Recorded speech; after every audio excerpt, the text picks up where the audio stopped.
주기도문의 첫머리는 기도의 대상, 우리의 기도를 받으시는 그분이 누구인지를 정확하게 알고 기도하라라는 말씀을 함께 나누었습니다. 그 대상은 하늘에 계신 우리 아버지여라는 문장이었습니다.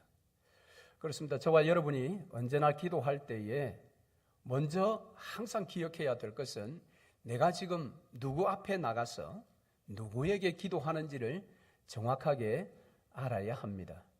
그러나 우리가 실상 기도라는 것을 대부분 좀 다급할 때 그때에 기도하다 보니 기도의 자리에 나갔어도 기도를 받으시는 그분이 누구인지는 정확하게 잘 생각하지 못하고 그저 우리의 필요들을 쏟아놓기에 좀 바쁜 그런 경우들이 많이 있습니다.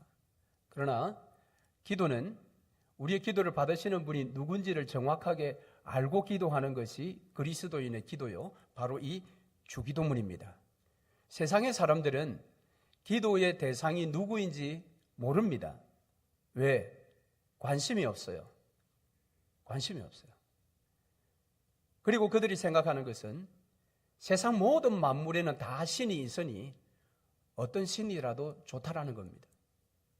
다만 내가 이렇게 지극하고 정성을 다하여 기도하는 나의 모습을 보아달라는 겁니다.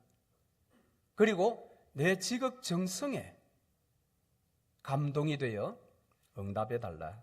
그러니까 그들은 기도의 그 대상, 기도를 받으시는 분이 누군지 전혀 알지를 못합니다.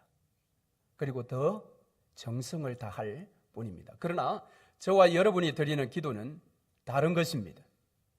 내가 기도할 때 아무리 다급하다 할지라도 정신을 차리고 내 기도를 받으시는 분이 누구인지를 정확하게 알고 그 시간에도 기억하며 그 하나님 존전 앞에 내가 나가 있다라는 생각을 해야 하는 것입니다.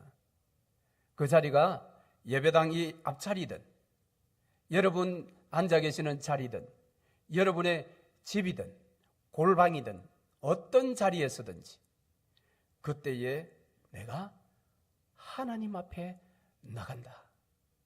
하늘에 계신 우리 아버지 앞에 나간다라는 사실을 여러분 잊지 마시기를 바랍니다.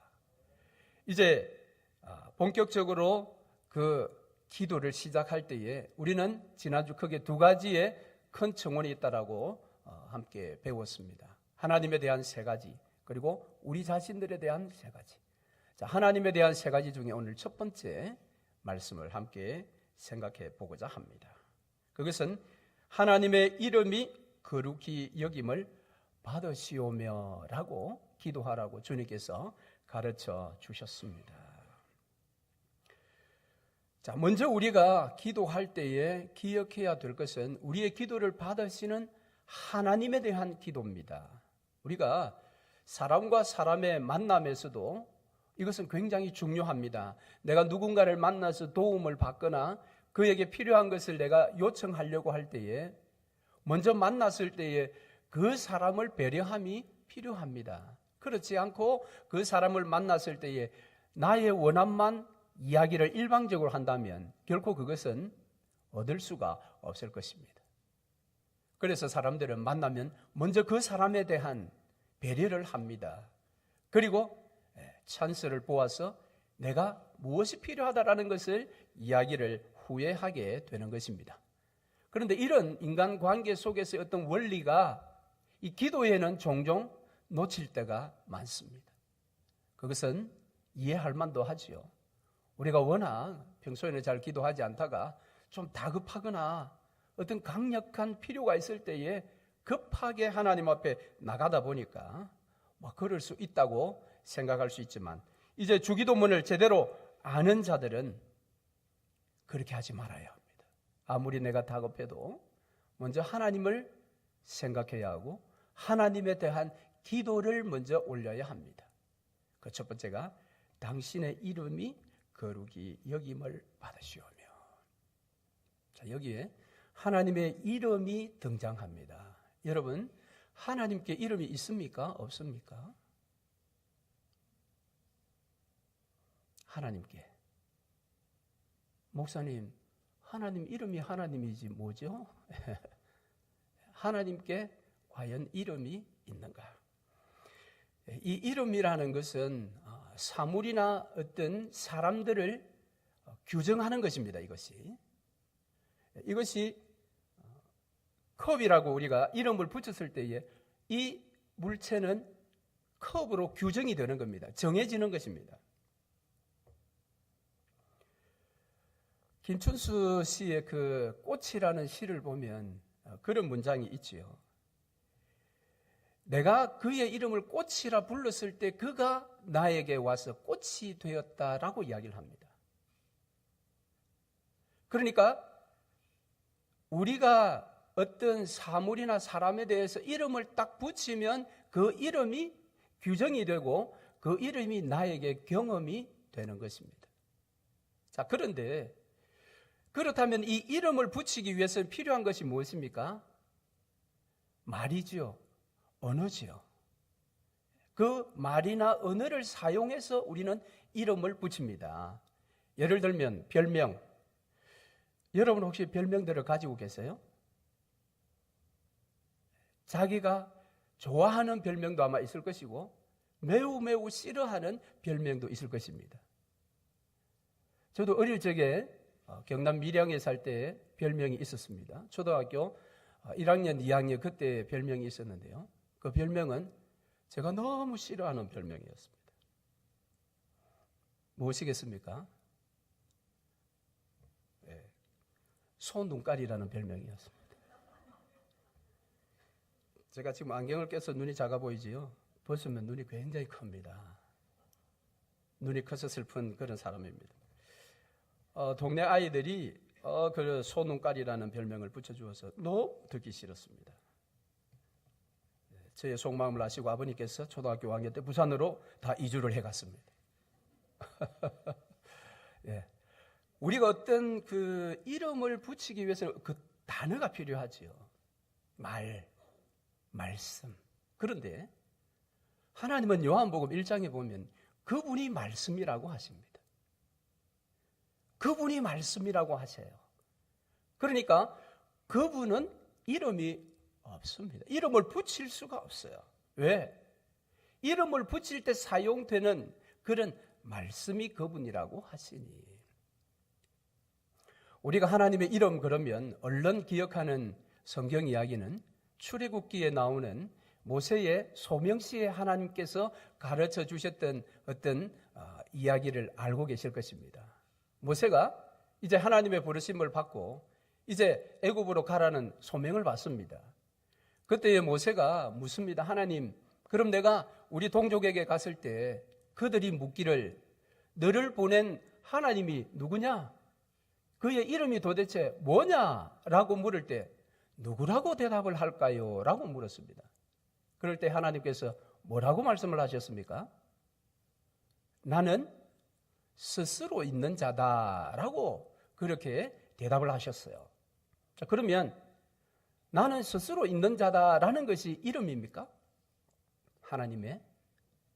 왜 우리나라 이름은 보통 2자 정도씩 가지고 있는데 외국 사람들은 뭐 별의별 이름도 다 있고 인디언들은 더 희한한 형용사 같은 한 문장이 이름인 경우도 많은데 그러면 하나님의 이름도 나는 스스로 있는 자다. 이게 내 이름이다. 그런 건가요? 여기 나는 스스로 있는 자다라는 이 하나님의 답변은 굉장히 심오한 그런 답변이에요. 이것을 다 설명하자면 몇 시간이 필요할지 몰라요.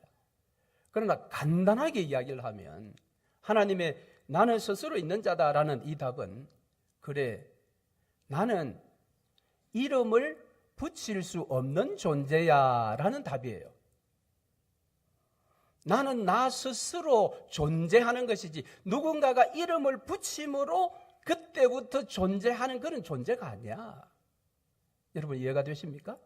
그러니까 사실은 이름을 묻는 모세에게 하나님은 나는 이름이 없어 라고 답하신 것이나 마찬가지라는 것입니다.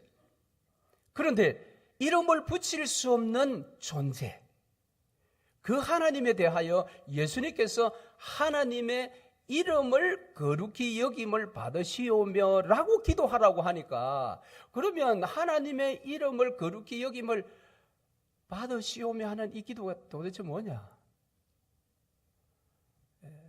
좀 복잡하죠. 제가 쉬운 걸 지금 어렵게 이야기하는지는 모르겠습니다만, 우리가 주기도를 할 때에 이런 내용의 의미를 전혀 생각해 보지 못하고 그저 외우듯이 술술술 지나가 버리는 것이 문제인 것입니다. 자, 그래서 하나님의 이름이라고 할 때 그럼 이름을 붙일 수 없는 존재인데 이름이라고 예수님 말씀하시니 도대체 이걸 어떻게 우리가 받아들여야 하느냐라는 것입니다.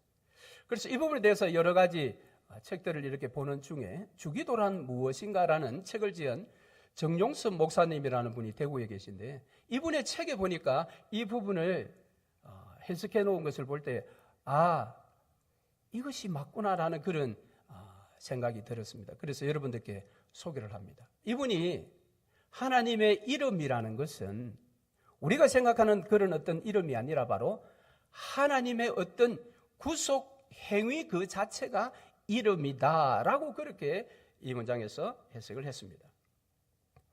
그 말은 아브라함이 믿음의 조상 되도록 만나서 불러주신 하나님의 부르심의 행위, 그것이 하나님의 이름이다라는 것입니다.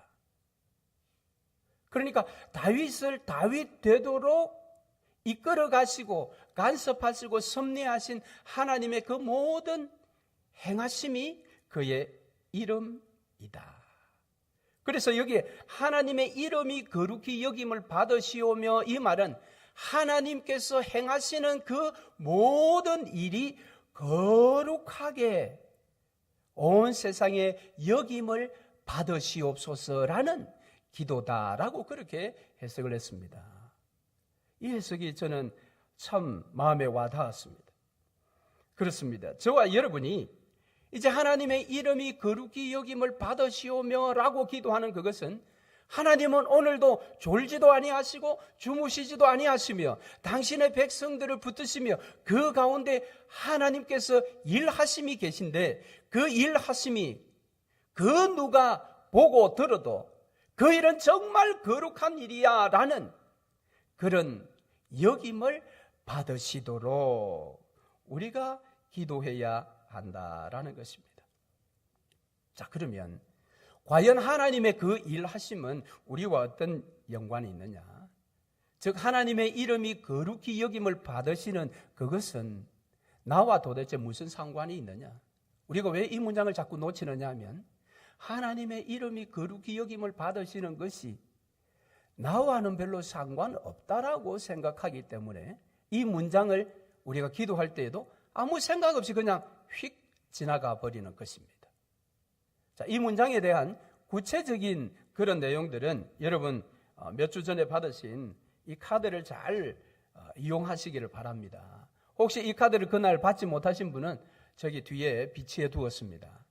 꼭 가져가셔서 매일 여러분 여기에 있는 내용들을 읽으시며 묵상하시며 기도를 꼭 할 수 있기를 바랍니다. 다시 한번 말씀드립니다마는 주기도문을 지금 강의하는 것은 여러분이 지금까지 한 번도 듣지도 못했던 그런 설교를 지금 제가 하려고 하는 것이 아니라, 그 의미를 정확하게 우리가 붙들었다면 이것이 우리의 삶의 생활화가 되어야 된다는 겁니다.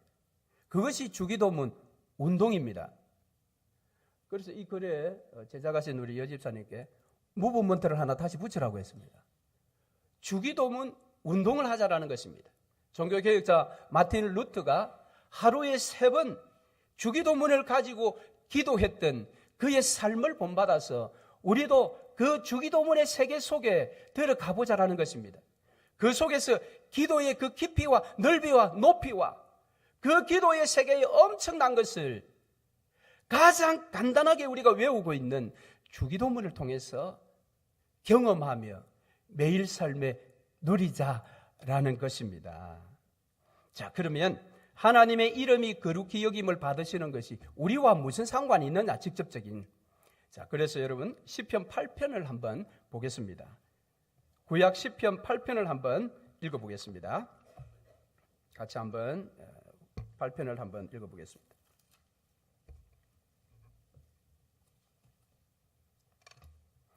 거기에는 하나님의 이름이 등장합니다. 그리고 그 이름이 우리와의 어떤 관계를 가지는지를 보여줍니다. 자, 1절 말씀부터 9절 말씀까지 우리 같이 한번 읽어보겠습니다. 시작과 끝이 하나님의 이름이 나타납니다. 한번 같이 읽어보겠습니다. 여호와 우리 주여, 주의 이름이 온 땅에 어찌 그리 아름다운지요. 주의 영광이 하늘을 덮었나이다. 주의 대적으로 말미암아 어린아이들과 젖먹이들의 입으로 권능을 세우시며 이는 원수들과 보복자들을 잠잠하게 하려 하심이니이다. 주의 손가락으로 만드신 주의 하늘과 주께서 베풀어 두신 달과 별들을 내가 보오니 사람이 무엇이기에 주께서 그를 생각하시며 인자가 무엇이기에 주께서 그를 돌보시나이까. 그를 하나님보다 조금 못하게 하시고 영화와 종기로 관을 씌우셨나이다. 주의 손으로 만드신 것을 다스리게 하시고 만물을 그의 발 아래에 두셨으니 곧 모든 소와 양과 들짐승이며 공중의 새와 바다의 물고기와 바닷길에 다니는 것이니이다. 여호와 우리 주여, 주의 이름이 온 땅에 어찌 그리 아름다운지요. 아멘. 자, 여기에 주의 이름이 아름답다라고 하는 이것은 위엄스럽다라는 그런 뜻이기도 합니다. 자, 여기에 시작과 마지막에 주의 이름이 영광스럽다, 아름답다, 위엄스럽다 그렇게 이야기를 합니다. 그런데 그 안에 내용이 중요합니다. 무엇 때문에 여호와의 이름이 위엄스러우냐, 영광스러우냐, 아름다우냐, 그것은 바로 2절부터 8절까지의 내용인데요. 그 내용은 크게 두 부분으로 나뉩니다. 하나는 세상 만물의 창조, 그 다음은 인간 창조. 천사보다 조금 못하게 창조된 인간의 창조, 그 이야기를 하고 있습니다. 그 말은 무슨 말인가? 하나님의 이름이 거룩히 여김을 받는 것은 세상 만물을 창조하심으로 그의 이름이 거룩히 이 땅에 나타났습니다. 그의 이름이 영광스러워졌습니다. 뿐만 아니라 그는 천사보다 조금 못한 인간이지만 하나님의 형상을 따라 지음받은 그 인간을 창조하실 때 그의 이름의 아름다움, 영광, 위엄이 나타났다고 시인이 고백하고 있습니다. 그러니까 이 세상 우주 만물이 제대로 우주 만물이 지어진 뜻대로 움직일 그때에 하나님은 그 우주 세계 속에, 만물 속에 그의 이름이 지금도 계속하여 거룩히 여김을 받으십니다. 뿐만 아니라 그의 형상을 따라 지음받은 우리 인간이 이 땅에서 세상에 있는 수많은 짐승과 다르게 하나님의 형상을 따라 지음받은 인간으로서의 그 존귀함을 누릴 수 있는 그때에 그곳에 하나님의 이름이 거룩히 여김을 받으시는 것입니다. 여러분, 하나님의 존재를 부인하는 그런 공산세계에 어찌 인간다움을 우리가 볼 수가 있겠습니까?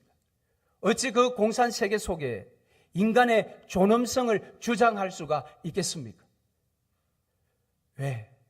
그것에서는 하나님의 이름이 거룩히 여김을 받지 못하시기에 인간의 존엄성도 발견하기 어려운 것입니다. 그렇다면 하나님의 이 이름의 거룩함은 오늘 저와 여러분의 인간다움에 절대적으로 필요한 것입니다. 그러니까 저와 여러분이 하나님의 형상을 따라 정말 하나님이 기뻐하시는 인간다운 삶을, 인간의 존귀함을 누리며 살 수 있는 길은 내 삶 속에 하나님의 이름이 거룩히 여김을 받는 그 역사들이 일어날 때에 그것이 가능함을 여러분 기억하시기를 바랍니다. 하나님의 이름에 거룩함이 없이는 저와 여러분은 인간다운 삶을 살 수 없고 인간의 존귀함을 누릴 수가 없는 것입니다. 그래서 이것을 놓고 하이델베르그 신앙 고백서 제 122문에서는 이렇게 질문하고 답을 합니다. 거기에 질문은 주의 이름의 거룩을 구한다는 것은 무엇입니까? 이렇게 묻고요.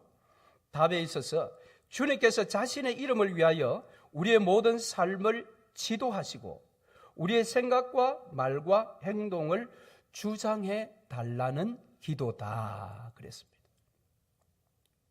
하나님의 이름이 거룩히 여김을 받으시오며 라는 이 기도는 뭐냐? 그것은 하나님의 거룩하신 이름을 위하여 우리의 모든 삶을 하나님이 친히 지도하시고 내 생각과 내 말을 주장해 달라라는 기도다. 할렐루야. 여러분 그렇습니다. 그래서 이 진리를 알았던 많은 시인들은 이렇게 고백했습니다. 시편 23편에 내 영혼을 소생시키시고 자기 이름을 위하여 의의 길로 인도하시는도다. 우리가 원하는 의의 길, 그것은 하나님께서 자기의 이름을 위하여 우리를 그리 인도하신다라고 이야기합니다. 시편 79편 9절에 우리 구원의 하나님이여 주의 이름의 영광을 위하여 우리를 도우시며 주의 이름을 위하여 우리를 건지시며 우리 죄를 사하소서. 여러분 이런 기도를 드려보신 적이 있습니까? 하나님 나를 도와달라 그렇게만 우리가 기도했지. 이 시인은 어떻게 기도합니까? 주의 이름의 영광을 위하여 우리를 도우소서. 시편 109편 21절에는 주 여호와여 주의 이름을 인하여 나를 선대하시며 주의 인자하심이 선함을 인하여 나를 건지소서. 이스라엘의 멸망의 죄를 바라보며 경고의 메시지를 던졌던 예레미야는 예레미야 14장 7절에서 이렇게 이야기합니다. 여호와여 우리의 죄악이 우리에게 대하여 증거할지라도 주는 주의 이름을 위하여 일하소서. 우리의 타락함이 많으니이다. 구약의 이 시인들의 고백이 바로 오늘 우리 주기도문의 첫 번째 강구, 하나님의 이름이 거룩히 여김을 받으시오며 라는 그와 같은 기도인 것입니다. 그러니까 하나님의 이름이 거룩히 여김을 받지 않는 그곳에 저와 여러분의 삶은 온전치 못할 것입니다. 저와 여러분의 생각도 저와 여러분의 말도 온전치 못할 것입니다. 이것을 잘 보여주는 것이 출애굽기에 모세가 하나님 앞에 기도한 내용에서 우리는 잘 볼 수 있습니다. 출애굽한 이스라엘 백성들이 이제 광야로 들어와서요, 하나님의 율법을 받으려고 합니다. 모세가 시내산에 올라가서 하나님의 율법을 받으려고 합니다. 왜냐하면 새로운 나라가 이제 세워졌기 때문에 그 나라에 법이 필요했죠. 그래서 율법을 받으러 올라간 모세가 40일이 지나도록 내려오지 않자 이제 아론과 그 밑에 있는 백성들이 난리가 난 것입니다. 동요하는 백성들을 붙들기 위해서 모세를 중심으로 그들이 금송아지를 만들었습니다. 그리고 이 금송아지가 우리를 애굽에서 출애굽시켜준 하나님이다 이렇게 이야기를 한 것입니다. 하나님은 어떤 형상을 지어서는 안 된다라고 했는데 그 형상을 만든 것이죠. 그래서 그 장면을 보시고 하나님께서 격렬하게 진노하셨습니다. 엄청나게 진노하셔서 모세에게 이렇게 이야기합니다. 내가 이 백성을 보니 목이 뻣뻣한 백성이로다. 그런즉 내가 하는 대로 두라. 내가 그들에게 진노하여 그들을 진멸하고 너로 큰 나라가 되게 하리라. 얼마나 진노하셨는지 이 60만의 이스라엘 백성들을 다 진멸시키고 너를 이만한 나라로 만들어주겠다라는 것입니다. 여러분 그때의 모세가 하나님 앞에 대답할 말이 무엇이겠습니까? 뭐라고 이야기해야 되겠습니까? 이 상황에서. 하나님 좀 고정하시고 제가 빨리 내려가서 좀 잘 타일러 보겠습니다. 이렇게 이야기할 수 있겠어요? 아니면 하나님 내가 신속하게 내려가서 회개 운동을 내가 벌이겠습니다. 그러니 용서하소서. 그렇게 말할 수 있겠습니까? 근데 그런 말할 시간이 없었습니다. 왜냐하면 하나님께서 워낙 격렬하게 진노하셔서 지금 당장 멸하겠다라고 합니다. 그때에 모세가 들고 나온 것이 무엇인가 하면 하나님의 명예요, 하나님의 이름이었습니다. 이렇게 이야기합니다. 주의 종 아브라함과 이삭과 이스라엘을 기억하소서. 주께서 주를 가리켜 그들에게 맹세하여 이르시기를 내가 너희 자손을 하늘의 별처럼 많게 하고 약속의 땅을 너희에게 주어 영영한 기업이 되게 하리라 말씀하지 않으셨나이까? 이게 무슨 말입니까? 믿음의 조상 아브라함에게 약속한 그 약속대로 지금 이스라엘 백성들 후손들을 광야로 지금 데려와 놓고 이제 약속했던 땅에 가보지도 못하고 이 백성들이 다 죽는다니에요. 과연 그게 말이 되느냐라는 것이죠. 그러니까 이 장면을 보면 뭐 어떤 약속을 어긴다 정도로만 우리가 해석이 됩니다만은 이 사건을 에스겔서 36장에 가면 해석을 해놓고 있습니다. 에스겔서 36장에 가면은 에스겔이 하나님의 말씀을 그들에게 줄 때에 너희가 하나님의 인도함을 받아서 약속의 땅 가나안 땅에 들어가서도 하나님을 섬기지 않고 우상들을 섬겼기 때문에 하나님이 너희를 심판할 수밖에 없어서 이방을 보내어서 너희들을 다 포로로 잡아갈 것이다. 멸망시킬 것이라는 겁니다.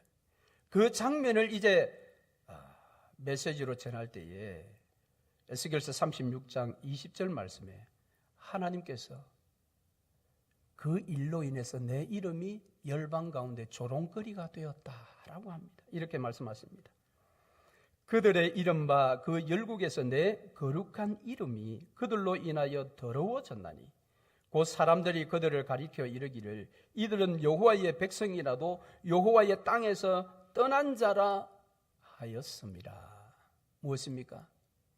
출애굽기에서 모세가 이야기한 것처럼 세상 열방 사람들이 저 이스라엘은 그들의 조상 아브라함을 통해서 하나님이 이 약속의 땅으로 이끌어와서 이 땅을 기업으로 복으로 주겠다고 해놓고 지금 하나님께서 불러내셔서 이곳에 부른 그 하나님이 이들을 다 진멸시켜서 이 땅에 남은 자 하나도 없이 다 포로되게 만들었다라고 이방 사람들이 조롱한다라는 겁니다. 그때의 여호와의 이름이 조롱거리가 된다라는 겁니다. 그가 어떻게 선한 신이야? 그가 어떻게 복의 신이야? 이렇게 세상이 조롱하게 된다라는 것입니다. 하나님은 이스라엘 백성들의 죄로 말미암아 그의 이름이 조롱거리가 되었습니다. 그런데 그 말씀 뒤에 23절에 하나님은 그의 이름을 스스로 거룩하게 만들겠다고 약속합니다. 무엇을 통해서? 그들을 다시 이 축복의 땅 가나안 땅으로 귀환시켜서 다시 돌아오게 해서 하나님 말씀하십니다. 내가 그들의 눈앞에서 너희로 말미암아 나의 거룩함을 나타내리니 내가 여호와인 줄을 여러 나라 사람이 알리라. 주 여호와의 말씀이니라. 포로로 잡혀갔던 그들을 다시 약속의 땅으로 고향으로 돌아오게 하심으로 하나님이 그의 이름의 거룩을 다시 회복하겠다라고 합니다. 그런데 그 이유가 그들이 포로 땅에 가서 참 회개하고 거기에서 정말 하나님께서 원하시는 모습으로 다 돌아섰기 때문에 그 결과로 돌아오는 것이 아니라 22절에 이렇게 이야기합니다. 내가 이렇게 행함은 돌아오게 함은이라는 겁니다. 너희를 위함이 아니요 너희가 들어간 그 여러 나라에서 더럽혀진 나의 이름을 위함이라. 주 여호와의 말씀이니라. 할렐루야.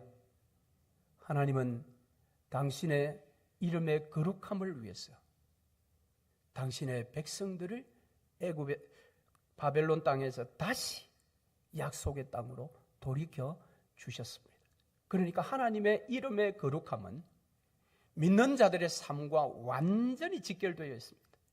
우리가 그의 이름의 거룩함을 조롱거리로 만들면 우리는 지금도 바벨론 포로 생활과 같은 그런 비참한 상황에 떨어질 것이요. 그러나 그의 이름이 거룩히 여김을 받는 그 은혜가 있을 때에 우리는 다시 돌이켜 회복의 땅으로 돌아올 수 있게 되는 것입니다. 그러므로 이 기도가 얼마나 우리의 삶에 직접적인 그런 기도 제목입니까? 그러니까 우리는 이 기도를 제대로 해야 된다는 것입니다. 결론입니다. 그렇다면 우리가 어떤 일을 행함으로 하나님의 이름이 거룩히 여김을 받으시는가? 그것은 아니라는 것을 알아야 합니다. 하나님은 스스로 일하심으로 인해서 그의 이름이 거룩해지시는 것입니다. 다만 하나님의 일하심에 우리가 합당하게 쓰임을 받아야 합니다. 우리가 합당하게 쓰임받지 못하고 이스라엘 백성처럼 죄 가운데 떨어져 버리면 하나님의 이름을 조롱거리로 우리가 만드는 것입니다.